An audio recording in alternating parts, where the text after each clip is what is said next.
Good morning student. आज हम कक्षा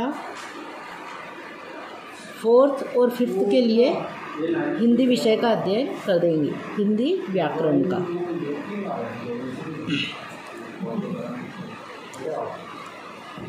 सबसे पहले है भाषा क्या है। भाषा अर्थात बोली या एक दूसरे की बात को, अपनी बात को अपन किसी तक कैसे पहुंचा सकते हैं, उसे भाषा कहा जाता है। भाषा वह साधन है जिसके द्वारा हम बोलकर या लिखकर अपनी बात तथा विचार एक दूसरे तक पहुंचा सकते हैं, यानी कि अपने विचारों को जो हम एक दूसरे तक उच्चारण के माध्यम से पहुंचाते हैं उसे भाषा कहा जाता है। दूसरा है लिपि। किसे कहते हैं? लिपि अर्थात लिखने का तरीका, यानी लिखना। लिपि यानी लिखना। प्रत्येक मौखिक ध्वनि के लिए अलग अलग निश्चित चिन्ह बनाए गए हैं। इन चिन्हों के लिखने के ढंग को लिपि कहते हैं। अलग अलग भाषाओं में अलग अलग चिन्ह होते हैं लिखने के लिए, जिन्हें हम लिपि कहते हैं। व्याकरण की परिभाषा दीजिए। अब व्याकरण क्या है? वह शास्त्र जो हमें भाषा को शुद्ध रूप से समझाना, पढ़ना, बोलना तथा लिखना सिखाता है, उसे व्याकरण कहते हैं। व्याकरण यानी उस भाषा से संबंधित, उस भाषा के निर्माण में, वाक्यों के निर्माण में जिस प्रकार के नियम और अनुबंधों को उसमें लगाया जाता है उसे व्याकरण कहते हैं। जिसके द्वारा वो भाषा परिमार्जित होती है, शुद्ध होती है और वह हमारे उपयोग करने के जो उसके नियम होते हैं वही उसमें भाषा के लिए व्याकरण का प्रयोग उसमें किया जाता है। अब सबसे पहले आता है व्याकरण के अंतर्गत कि वर्ण किसे कहते हैं। वर्ण ऐसे निशान या जो कि जिन्हें हम लिखने के लिए उपयोग में लाते हैं। किसी भी भाषा को लिखने के लिए जिन चिन्हों का प्रयोग करते हैं वह एक सबसे छोटी इकाई होती है। किसी भी भाषा की सबसे छोटी जो इकाई होती है वह ध्वनि या वर्ण कहलाती है, जिसको ध्वनि होती है। जैसे हम अ बोल रहे हैं तो अ क्या हुआ? उसका एक वर्ण हुआ। हिंदी भाषा की सबसे छोटी इकाई है वर्ण। स्वर किसे कहते हैं? स्वर बिना किसी ध्वनि का सहयोग लिए स्वतंत्र रूप से बोले जाते हैं। इनको बोलते समय हवा बिना किसी बाधा के मुख से सीधे बाहर आती है, उसे स्वर कहा जाता है। ये स्वतंत्र होते हैं, इसमें किसी भी प्रकार का कोई अन्य अक्षर मिला हुआ, अन्य वर्ण मिला हुआ नहीं होता है, उसे स्वर कहते हैं। जैसे अ, आ, ई, उ, ए, आई, ओ, औ, अह। व्यंजन किसे कहते हैं? जिन वर्णों को बोलते समय स्वर की सहायता की आवश्यकता हो वे वर्ण व्यंजन कहलाते हैं। इनको बोलते समय हवा मुख से टकराकर बाहर निकलती है। जिन वर्णों को बोलते समय स्वर की सहायता की आवश्यकता होती है, जैसे क को बोलते हुए उसकी ध्वनि में अ का उच्चारण होता है, ख उसमें अ का उच्चारण होता है। इस प्रकार से जिन वर्णों को बोलने के लिए स्वर की सहायता ली जाती है उन्हें व्यंजन कहते हैं। उपसर्ग किसे कहते हैं? उपसर्ग एक शब्दांश है जो मेल शब्द से पहले जुड़कर उनके अर्थ में परिवर्तन ला देता है। जो एक मुख्य शब्द होता है उस मुख्य शब्द से पहले ऐसे शब्दांश जोड़े जाते हैं जो कि नया शब्द बना देते हैं। जैसे देश में पर लगा दिया तो परदेश हो गया, देश में भी लगा दिया विदेश हो गया, दिन में प्रति लगा दिया प्रतिदिन हो गया। इस प्रकार कई सारे होते हैं जिन्हें जैसे कार में अधि लगा दिया, अधिकार हो गया, रिक्त में अति लगा दिया, अतिरिक्त हो गया। इस प्रकार के कई सारे ऐसे शब्द हैं जो कि उपसर्ग के लिए प्रयोग में लाए जाते हैं। इसके पश्चात आता है प्रत्यय। प्रत्यय प्रत्यय क्या है? प्रत्यय वे शब्द हैं जो शब्द के अंत में जुड़कर नए शब्द का निर्माण करते हैं। ऐसे शब्द जो कि किसी भी शब्द से जुड़कर नया शब्द बना देते हैं, उसको कहते हैं प्रत्यय। उपसर्ग जो है वो शब्द में पहले लगाए जाते हैं और प्रत्यय जो है वो शब्द में बाद में लगाए जाते हैं। जैसे बुद्धि, बुद्धि में मान शब्द लगा दिया, बुद्धिमान।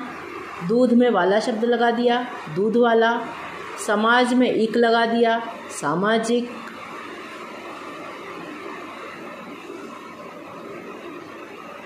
इस प्रकार से हम प्रत्यय के कई शब्दों का निर्माण कर सकते हैं।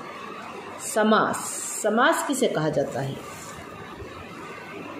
एक दूसरे से संबंध रखने वाले दो या दो से अधिक शब्दों को मिलाकर एक नए शब्द का निर्माण ही समास कहलाता है।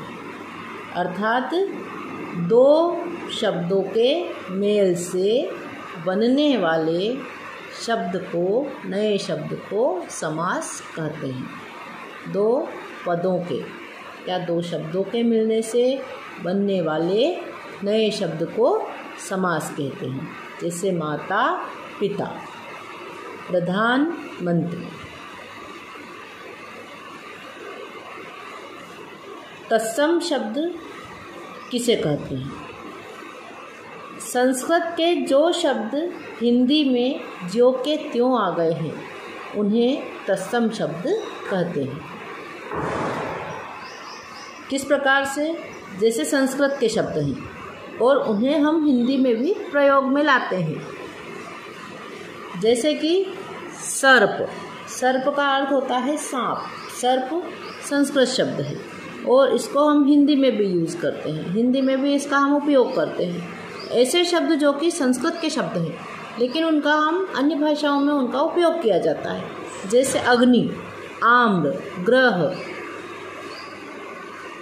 इस प्रकार के जो शब्द हैं वो जो संस्कृत भाषा के शब्द होते हैं लेकिन हम उन्हें हिंदी में उपयोग में लाते हैं, वो शब्द तत्सम शब्द कहलाते हैं। तद्भव शब्द किसे कहते हैं?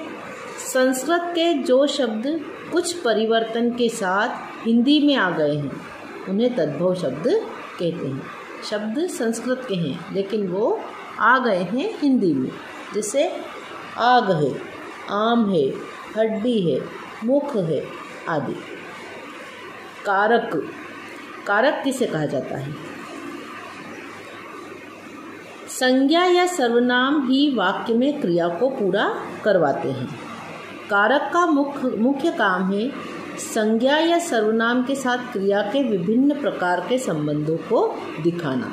अर्थात संज्ञा या सर्वनाम की जो शब्द हैं उन शब्दों को का संबंध क्रिया के द्वारा विभिन्न प्रकार से उसके संबंधों को दर्शाने वाले जो शब्द होते हैं, जैसे ने, में, के, और आदि।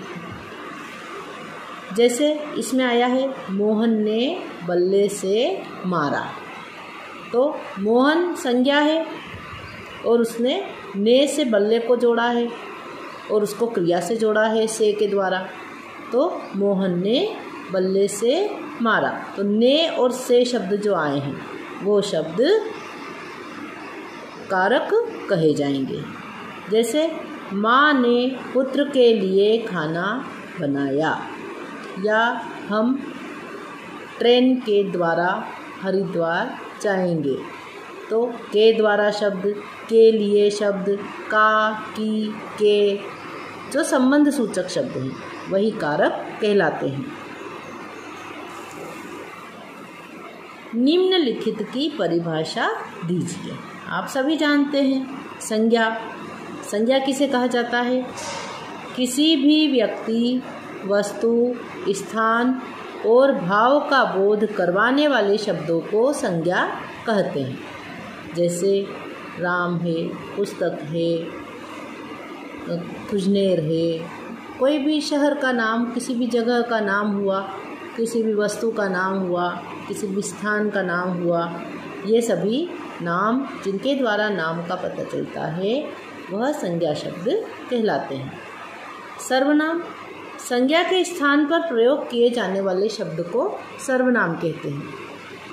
संज्ञा के स्थान पर, जैसे मैंने राकेश, राकेश की जगह मैंने कह दिया वह, तो वह शब्द सर्वनाम हुआ।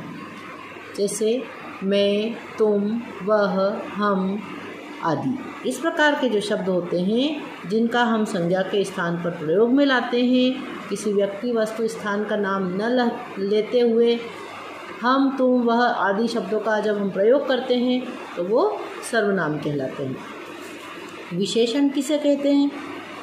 संज्ञा या सर्वनाम की विशेषता बताने वाले शब्द को विशेषण कहते हैं। पूर्व कक्षाओं में आप पढ़ चुके हैं ये सब। संज्ञा या सर्वनाम की विशेषता बताने वाले शब्द को विशेषण कहते हैं। जैसे राम एक अच्छा लड़का है, तो अच्छा होना राम की विशेषता है। राम हुआ संज्ञा और अच्छा हुआ, अच्छा होना उसकी विशेषता है, अर्थात वो विशेषण है। बम्बई एक महानगर है, महा यानी बड़ा नगर, तो उसका मुंबई का बड़ा होना एक मुंबई की विशेषता है। क्रिया, जिस शब्द से किसी कार्य के करने का या होने का बोध होता हो उसे क्रिया कहते हैं। क्रिया अर्थात काम करना। क्रिया का तात्पर्य होता है काम करना। जो भी हम काम करते हैं, चाहे हमने वर्तमान काल में किया है, चाहे हमने भूतकाल में किया है या भविष्य काल में करेंगे, जो भी काम हम करते हैं वो सारा क्रिया के अंतर्गत आता है।